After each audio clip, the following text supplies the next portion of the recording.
मनीष जी, मुझे लगता है कि सिर्फ अहंकार की भावना आपके अंदर है और आप दूसरे के लिए ऐसी बातों का यूज कर रहे हैं।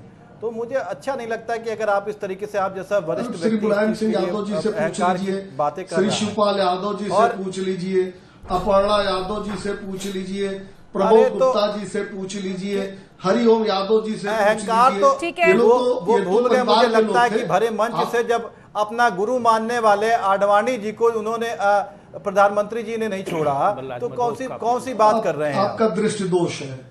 अटल बिहारी वाजपेयी जी को आपने कैसे क्या किया, तमाम पुत्र हुआ नहीं है। तो इन सब चीजों के जनता ने देखा है, उन चीजों पे रहिए जिन पे अच्छा लगे। योगी जी का अहंकार भूल गए। मुझे लग रहा है कि हालिया के घटना पे जिस न्यायपालिका की वो बात करते थे, उसी न्यायपालिका के ऊपर भरोसा नहीं रह गया और अपने ऊपर से मुकदमे हटवाने का काम कर लिया। अभिषेक जी, इन तमाम राजनीतिक घटनाक्रमों को देखते हुए आपको नहीं लगता कि इससे मैसेज गलत जा रहा है, इससे मैसेज सही नहीं जा रहा? अभिषेक जी, मेरा सवाल सुन लीजिए, पे बात करें। मेरी दरखास्त है कि विषय पर भी बोलिए, विषय से मत भटकिए। आपको नहीं लगता कि इन तमाम घटनाक्रमों से जो है वो संकेत ठीक नहीं जा रहा है? संकेत ये भी जा रहा है कि क्या यादव कुनबे में बिखराव हो रहा है, संकेत ये भी जा रहा है कि जो गठबंधन आपने बनाया था, जिन दलों को आप लेकर चले थे, उनके साथ आप नहीं चल पा रहे हैं, उसमें भी बिखराव हो रहा है। पूरा फोकस आप यूपी की राजनीति पर कर रहे हैं, तो दोनों ही लिहाज से संकेत सही नहीं जा रहे। नहीं, आस्था जी जल्द ही आप देखेंगे कि दोनों लोग एक साथ आकर के इन सभी चीजों पे पूर्ण विराम लगाने का काम करेंगे। जल्दी दोनों एक साथ आकर के पूर्ण विराम लगाने का काम करेंगे, ये आप कह रहे हैं। लेकिन दीपक मिश्रा जी तो अभी तक वहीं पर अटके हुए हैं, उनका कौमा वहीं है कि बता दीजिए जरा, गठबंधन की बैठक के लिए चिट्ठी कौन लाया था? वो बड़े भाई सम्मान जो है वो हुआ ही नहीं, ना चुनावी दौरों के दौरान और ना ही चुनाव के बाद में। हर रोज अपमान। दीपक मिश्रा तो लगातार कह रहे हैं और आप कह रहे हैं कि कहीं नहीं। दीपक जी बड़ी अच्छी पिक्चर है। और मैं वापस से बिल्कुल कंफर्म हूं कि जब दोनों लोग एक साथ आएंगे तो छोटी मोटी जो बहस जिसको आप बता रहे हैं कि अपमान, ठीक है, तो मैं नहीं बता रही हूँ, प्रसपा कह रही है, दीपक मिश्रा कह रहे हैं। दीपक जी बताइए ना। नहीं, वो कह रहे हैं कि बहुत जल्द दोनों साथ में आ जाएंगे, ऐसा है क्या? बताइए, यही ब्रेकिंग न्यूज दीजिए आप महाबहस के मंच पर। साथ ही हम दोनों लोग एक दूसरे को लेकर के आगे बढ़ेंगे और जनता के मुद्दों पर बात करेंगे। चलिए ठीक है दीपक मिश्रा जी, हम दोनों लोग एक हैं, दीपक मिश्रा जी बोलिए। इस समय भले आप अलग अलग देख रही हैं, हम दोनों लोग एक हैं और एक ही साथ आगे बढ़ेंगे। हम अलग नहीं देख रहे, वो तो खुद प्रसपा कह रही है। दीपक मिश्रा जी देखिए, आस्था जी, शिवपाल सिंह जी की नाराजगी की हल्की सी खबरें क्या उड़ी। एटा मैनपुरी जो गढ़ है, वहां से आशीष सिंह आसू भारतीय जनता पार्टी से एमएलसी के कैंडिडेट हुए और जीत गए। उनके खिलाफ कैंडिडेट ही नहीं खड़ा हुआ। एक उदयवीर जी गए थे, उनके हाथ से पर्चा ही कोई लेके उड़ गया, वो पर्चा तक नहीं भर पाए। आजमगढ़ जहां से अखिलेश जी सांसद हैं, अरुण यादव, इन्हीं के विधायक के बेटे एमएलसी का पर्चा लड़ रहे हैं और संभवतः जीत भी जाएंगे। तो ये हाल है। और बड़ी मजेदार बात, मुझे हंसी आ गई। भाई अभिषेक जी ने कहा कि मैं उनका बड़ा भाई हूँ, मेरा बड़ा सम्मान करते हैं, ये कभी मुझे फोन नहीं करते और मेरे बड़े भाई अखिलेश जी कभी मेरा फोन नहीं उठाते। भाई ये क्या रिश्ता है? हमें भी तो बताओ, हम मासूम लोग हैं, हम नहीं जानते इस सियासी रिश्तों का परिणति क्या होती है। भाई रिश्ता तो ये होता है ना, जैसे आपके सम्मान के लिए हमने अपना श्वेत स्वणित बहा दिया, देखा भी नहीं, टकरा गए जिससे टकराना था।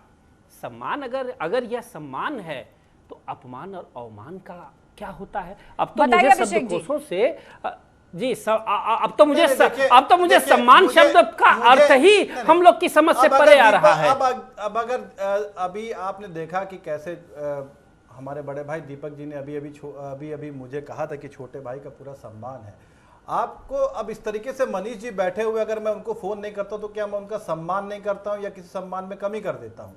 तो ये कोई बात नहीं हुई कि अगर मैं फोन नहीं करता हूं, तो ये चीजें नहीं है। देखिए, सम्मान दिल से नहीं, देखिए फोन ना करने की बात नहीं है अभिषेक जी, नाराजगी तो खुलकर सामने उस पर आई थी कि आपने विधायक दल की बैठक में नहीं बुलाया शिवपाल यादव को, जबकि वो चुनाव लड़े सपा के सिंबल पर, प्राइमरी सदस्यता उन्होंने लड़ी, आपने उनको पार्टी का माना ही नहीं, आप उन्हें शुरू से ही गठबंधन दल की तरफ रहे, वहीं से तो नाराजगी खुलकर सामने आई है। नहीं, देखिए ये तो स्पष्ट है कि अगर कोई व्यक्ति किसी के सिंबल पे लड़ता है तो उसको प्राथमिक सदस्यता लेनी पड़ती है, सक्रिय सदस्यता भी हो जाती है। आप इस चीज को देखिए। तो इस तरीके से पल्लवी पटेल जी ने भी भरा था, तो क्या उनको बुलाया गया था? तो ऐसा नहीं था। देखिए, ठीक है, बाकायदा प्रदेश अध्यक्ष जी ने इस चीज को बाकायदा खुले फॉर्मेट में कहा हुआ था। जब पत्रकार भाइयों ने सवाल पूछा तो उनका सहयोगी दलों की बाकायदा अलग से मीटिंग होगी, उनमें उनको निमंत्रण का भेजा जाएगा, तो ऐसी बात नहीं है। तो वो वापस से मैं हूं कि हम सब देखिए जिस वक्त आप ये पूरी घटना समझा रहे हैं में आएंगे दीपक मिश्रा जी लगातार मुस्कुरा रहे हैं, लगातार मुस्कुरा रहे हैं, एक तंज भरी हंसी हंस रहे हैं। दीपक जी, आस्था जी, वो मेरे बगल से गुजरे मुड़ के भी न देखा, मैं कैसे मान लूं कि दूर जाके रोए, ये अपनेपन का तकाजा तो नहीं कहता। और दूसरी सबसे बड़ी बात ये है, प्रेस कॉन्फ्रेंस में पत्रकारों ने पूछा तो नहीं याद आया कि कोई शिवपाल सिंह जी भी हैं जिनकी बदौलत वो 45 से 111 पहुँचे। खैर छोड़िए, और ये बताइए मुझे, खुद से मिलते तो अपनेपन का भरम रह जाता, क्या मिले आप जो औरों के मिलाने से मिले। हम तरसते तरसते तरसते रहे, वो फलाने फलाने फलाने से मिले। जिनको सूरज मेरी चौखट से मिला करता था वो खैरात में देंगे उजाले हमको।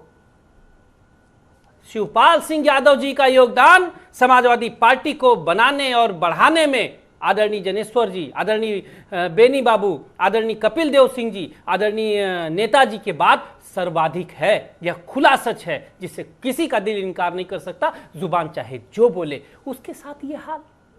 खैर छोड़िए, मैं आज भी कहता हूं, अभी भी कहता हूं कि उत्तर प्रदेश को बचाने के लिए आइए मिल के संघर्ष किया जाए। ये किंतु परंतु में सच नहीं होता। समाजवादियों को यह रोक कब लग गया कि या तो सच नहीं बोलते और बोलते भी है तो नरोवा कुंजरोवा की पद्धति में। मैं वह नामावर का नाम पूछ रहा हूं जो खत लेकर श्री शिवपाल सिंह जी के दरवाजे आया था। नाम बता दीजिए। नहीं बताया जा रहा सार्वजनिक तौर पर। और अभी भाई ऐसा व्यक्ति जिसका नाम हम ही से छुपाना, ठीक है, बहुत जल्द दोनों साथ में आएंगे, ऑल विल बी वेल, इस तरह का मैसेज आप यहाँ देने की कोशिश कर रहे हैं। ठीक है, आप दोनों ने अपनी बात रखी। देश रतन निगम जी, क्योंकि शो अपने अंतिम पड़ाव में जा रहा है, तो मैं चाहूंगी कि आप इसका विश्लेषण करें और बताएं कि दोनों ही पक्ष, प्रसपा और सपा तो कह रही है आप देखिएगा बहुत जल्द दोनों साथ आएंगे और संघर्ष करेंगे, लेकिन प्रसपा की जो शिकायतों की झड़ी है वो बढ़ती जा रही है। देखिए आस्था जी, इसमें तो कोई दो राय नहीं है कि शिवपाल यादव ने समाजवादी पार्टी को खड़ा करने में बहुत अहम भूमिका निभाई है, और ये भी कोई इसमें दो राय नहीं हो सकती कि उनको वहां सम्मान नहीं मिला। और तीसरी सबसे महत्वपूर्ण बात है कि समाजवाद समाजवादी पार्टी में कहीं नहीं दिखता।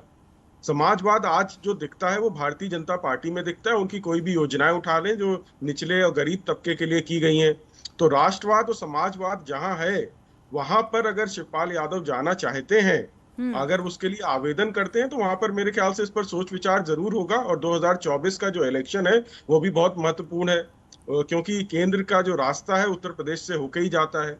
तो इस तरह की जो वहां पर चल रहे हैं, इस तरह की जो बातें चल रही हैं, उसमें कुछ ना कहीं तो कुछ दम है। और समाजवादी पार्टी का जो दूसरा ये जो पारिवारिक पार्टी है, मैंने उस बिंदु को मैं फिर से उठाऊंगा, और भाजपा को इसको समझने की जरूरत है कि परिवार के जो लोग छोड़ के जा रहे हैं और बाकी नेता नहीं जो छोड़ के जा रहे हैं, उसमें इस चीज का क्या रहस्य हो सकता है, इस पे भाजपा को ध्यान देना पड़ेगा, क्योंकि 2024 बहुत महत्वपूर्ण है। ठीक है, मनीष शुक्ला जी, जाते जाते क्लोजिंग रिमार्क्स आपसे यही कि आज प्रसपा की तरफ से कहा गया कि राष्ट्रवाद और समाजवाद क्या नजदीक आएंगे, क्या करीब आएंगे?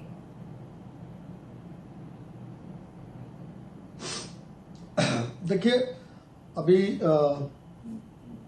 जो राजनीतिक विश्लेषक हैं उन्होंने विषय को रखा, समाजवादी शब्द से समाजवाद नहीं आता है, और समाजवादी पार्टी अपने गठन काल से कभी भी लोहिया या आचार्य नरेंद्र देव या तमाम समाजवादियों के विचारों से कभी उन्होंने कभी कोई काम नहीं किया।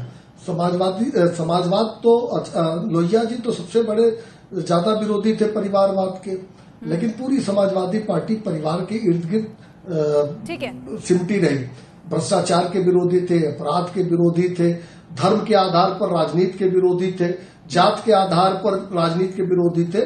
तो समाजवाद तो, असली समाजवाद तो भारतीय जनता पार्टी में है, जो समाज के अंतिम छोर पर खड़े व्यक्ति की चिंता करती है। चलिए ठीक है, तो फिलहाल चाचा भतीजे की इस तकरार पर भाजपा सीधे तौर पर नहीं बोल रही है, लेकिन शिवपाल यादव नाराज हैं। प्रसपा की तरफ से हर दिन जो है वो भाजपा के करीबी होने का या उसके धीरे धीरे करीब जाने का संकेत और संदेश मिल रहा है। लेकिन समाजवादी पार्टी अब भी यही कह रही है कि बहुत जल्द दोनों एक साथ एक मंच पर आएंगे। घर में छोटे मोटे मनमुटाव तो होते ही रहते हैं, अब देखना ये होगा कि क्या ये वाकई घर की छोटी मोटी खटपट है या इस बार चाचा और भतीजा की राहें पूरी तरह से जुदा होती हुई नजर आएंगी। आप सभी मेहमानों का शुक्रिया इस चर्चा में शामिल होने के लिए।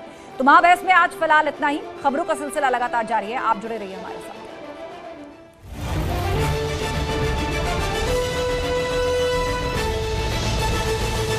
के लिए एक्ट्रेस ने शुरू की तैयारी।